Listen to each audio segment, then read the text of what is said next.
All right, real quick before we get to today's video. Today is Mother's Day. Happy Mother's Day to all the moms out there who, for whatever reason, might be choosing to watch a college football channel on their Mother's Day.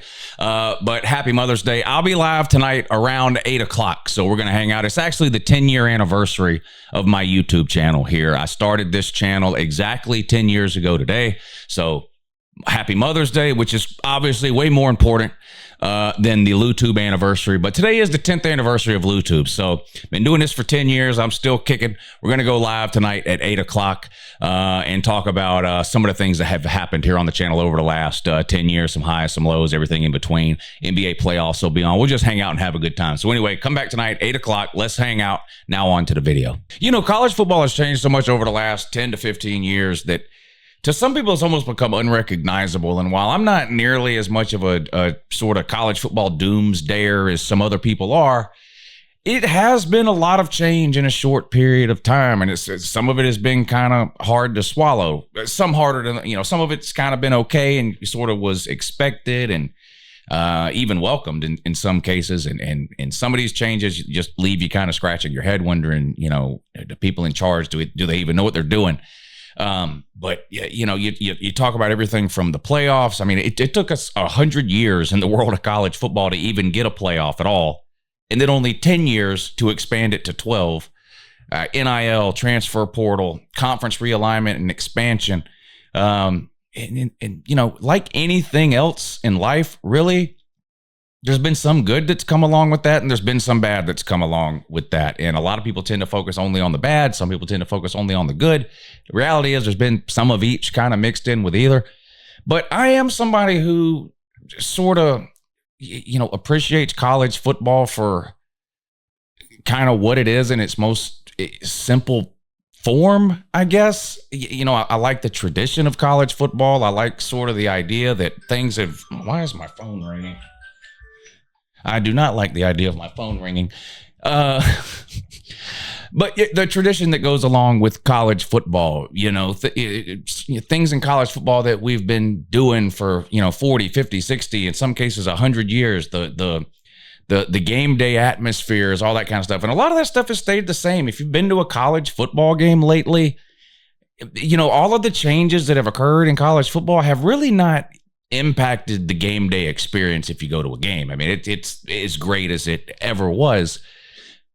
But anytime we have a chance in college football to sort of hold on to something from the past that has no negative attached to it, really. I'm not talking about something like NIL. It was inevitable that these players were going to start getting paid at some point. Now, they obviously haven't finalized how all that is going to end up working. We all know that the way it is going right now is not sustainable. It's not going to be the way that it is happening 10 years from now. The question is, how long does it take to get to wherever it is we're going in terms of athlete compensation? We all know it's not staying like it is now. But you look at this Texas versus Texas A&M game. This is the best game of the year to me. This brings me back to sort of everything that I like, or a lot of what I like, and everything that is good about college football. These are two in-state teams. They're both in Texas, right? What's one of the biggest complaints now? Where you're adding West Coast teams to the ACC and West Coast teams to the Big Ten, and why is Oklahoma in the SEC? Why is Missouri in the SEC? And geography doesn't matter anymore. We miss these regional rivalries. But these are two teams in the same state that have played over 115 times. These two teams played, if you're under 20 years old, you might not even really remember this game at all. Never mind the fact that it was one of the biggest rivalries in all of college football for a century. I mean, 100 years these two teams played, and that game got taken away from us in sort of what has become the beginning of the new world of college football. You go back to the original, well, not original, but the SEC expansion that took place about 12 years ago when Texas A&M and Missouri both decided to leave the Big 12 and head to the SEC. Of course, Texas and Texas A&M had been in the same conference. They played every year. And when Texas A&M made the decision to leave the Big 12 and head to the SEC, there was a lot of hurt feelings in a lot of places. Most notably, Texas, the Big 12, they felt betrayed. They felt abandoned. It felt like Texas A&M was turning their back on them. And that game ceased to exist. We didn't see it again. These two teams haven't played since 2011, the year before Texas A&M joined the SEC. Now, we could spend an hour talking about whose fault it is or why this game hasn't been played. And, is it Texas refusing to play Texas A&M? Is it Texas A&M refusing to play Texas? I have my own thoughts and opinions on it. Both schools blame the other. Texas A&M blames Texas for not being able to play the game. Texas blames Texas A&M. The fans blame the other fan base, the whole deal. That's not really the point. The point is we're getting this game back. And while I definitely don't agree with all the changes and sort of the chaos that is surrounding college football right now, to me, this is like a bright spot to look forward to. This is a direct result of the changes going on in college football that a lot of us disagree with. This is one positive that is coming from those changes. And it's not positive, just because we get to see the Texas and Texas A&M game again. It's positive because of what that game meant to so many people for such a long period of time. I grew up, I fell in love with college football. I've told this story a million times in the 80s and early 90s. I was born in 1978, so I really started watching college football in the mid to late 80s. By the early 90s, I was a big college football fan. And this game was played every single year, usually around Thanksgiving, if I'm remembering it right. And this was one of the games that you watched every year. It didn't matter if you were a fan of Texas or Texas A&M. It didn't matter. You could be a Georgia fan, a Michigan fan, an Ohio State fan, a Southern Cal fan, whatever. It didn't matter. If you were a college football game, this was one of those games every single year that you watched every single year. And because it fell on Thanksgiving weekend, I think that gave the game a little bit of extra meaning. Some of you that maybe are a little too young to remember this game in particular, maybe you can sort of relate more to Michigan and Ohio State. They play every year, last week of the regular season, right? Thanksgiving weekend. And in your mind, you probably associate that with, being around your friends, your family, Thanksgiving meals, holiday weekends, all that kind of, it sort of all gets sort of combined into the same group of memories after a while. Well, what if we found out next week that Michigan and Ohio State weren't going to play each other anymore? Now, in the grand scheme of things, would that ruin college football overall? No, but that would be like a big piece of a lot of college football fans' joy sucked out of that great rivalry weekend at the end of college football. And that's what happened when we lost the Texas A&M game for a lot of people that are my age or older that grew up with this being sort of circled on their calendar. I was school age back then when I first started watching this game. And so you'd get out of school on Tuesday or Wednesday for the Thanksgiving break and you'd have games all weekend long. And this was one of them. And getting this game back to me is a big deal. I'm looking forward to watching this game. To me, this is the best game of the 2024 season. Now, Texas A&M, brand new head coach. It hasn't gone well really since they joined the SEC there outside of a year. I had the Johnny Manziel year, and then you had the COVID year. But outside of that, they've been a very disappointing program. Texas, been disappointing for a while. Breakthrough season last year, making the college football playoff. Now they're transitioning to the SEC. What does that mean? I mean, most people think they're going to be pretty good, myself included.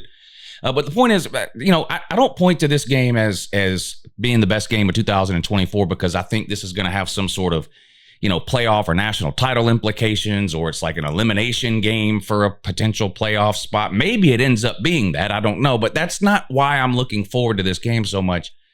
I'm looking forward to this game because it's college football giving us something back that they took from us 12 years ago in a time where it seems like every day when you wake up, you're scared to check the college football news because you're wondering, what are they taking away next?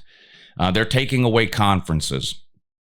They're taking away some of the other rivalries. Oklahoma State is about to go the way of Texas A&M 12 years ago.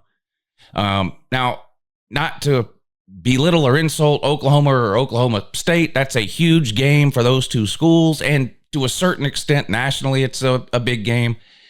It pales in comparison to what the Texas and Texas A&M game was at one time. But we're losing that game, the Oklahoma State, the Bedlam. And I love that game. I'm just nationally, if you were to rank like all of the rivalries throughout the history of college football, let's just be fair here. Texas A&M would be higher on the list than Oklahoma State. But it's, it sucks that we're losing it. we're losing that. We're losing conferences. Teams are changing conferences. You're losing your roster every year because of the transfer portal. The days of signing a kid and sort of being able to watch him develop and grow over a 3 or 4 year period into one of your favorite players for your school ever. I mean, those days are, not completely gone. You have some players that still do that, but it's getting to be more and more like baseball where, the roster is unrecognizable from one year to the next. So they're just taking things from us left to right. It's nice to see the college football gods, or whatever you want to credit for it, giving us something back here in this Texas A&M game. I, for one, am excited to have the game back. I think this is a huge game. I think it's a huge moment for college football. And I think it's a really big rivalry game. Now, it's a lot more one-sided than I remember it being, I will admit. Texas has absolutely dominated this series over the course of history. I pulled up some of the info on the game when I was getting ready to make this video here. But so you can see 76-37, Texas has a huge advantage over Texas A&M in this series here. Some information there. Texas leads in almost every single major category against Texas A&M. More wins, more national championships, 4 for Texas, 3 for Texas A&M. Conference championships, bowl game wins. They're tied in Heisman trophies. Trivia question: can you name these 4 Heisman Trophy winners? There's been 2 for Texas. There's been 2 for Texas A&M as well. I was able to name 3 of them. I couldn't remember the second one for. I couldn't remember the second one for Texas A&M, but of course for Texas it is Earl Campbell, one of the best running backs really throughout the history of college football. Earl Campbell and Johnny Manziel. Earl Campbell and Ricky Williams. I almost said Vince Young after I said the other guy. Anyway, Earl Campbell and Ricky Williams, Heisman Trophy winners for Texas. Earl Campbell was before my time, but if you're a fan of college football at all, you know who Earl Campbell is. And of course, Ricky Williams, one of the best running backs or college running backs of my lifetime back in the late 90s.